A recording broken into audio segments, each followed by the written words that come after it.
working for a long time and very well, and he will have a lot to say about that.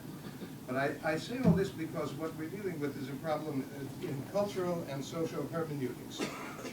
I thought it might be useful to have a glance at what foreigners have said about the appeal of Russian literature, since most of us here are foreigners in Russian eyes, and then say a little bit about what Russians have said about the peculiarity of what they have been up to in the literary area. Russian literature became a hot topic around the end of the 19th century. In France, it was in the mid-80s with a book called The Russian Novel by the Vicomte de Bouguereau.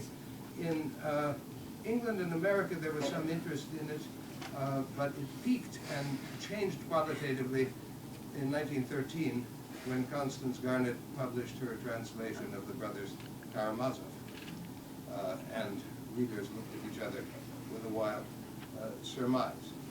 It rested on an impression of radical novelty, most often construed as the artless expression of some mutant Slavic soul. I was going to quote at length from a French, largely forgotten French critic, Émile Hennequin, but I see in Bill Todd's handout that he is going to talk about that, so I will only add the little bit that isn't in Bill's excerpt. He says some astonishing things about Dostoevsky. He's wild, he's uncouth, he's not very intelligent, and so on. But at the same time, he says, you read panting, distracted, unable to analyze or reflect. To such an extent does this monstrous world seize and grip you. And this was somewhat exaggerated, certainly intense expression of a fairly widespread feeling.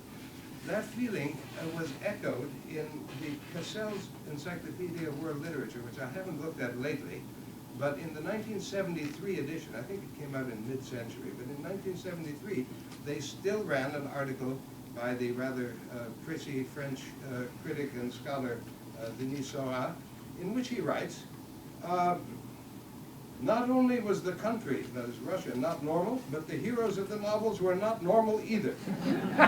The brothers Karamazov and the Prince of the Idiot could not be said to represent human nature. That's news to some of us. In a way, a kind of superhuman power in the construction of character put both Tolstoy and Dostoevsky's creatures outside the novel proper, although no one can say to what world they belong.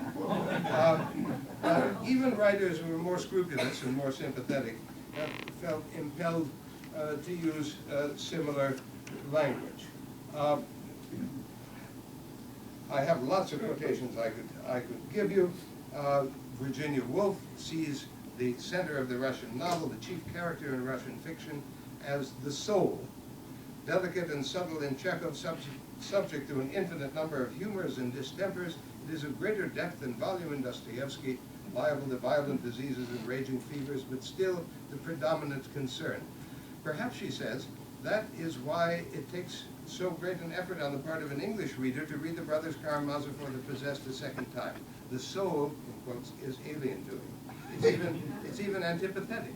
It has, this is a really shrewd insight, I think, it has little sense of humor and no sense of comedy. It is formless.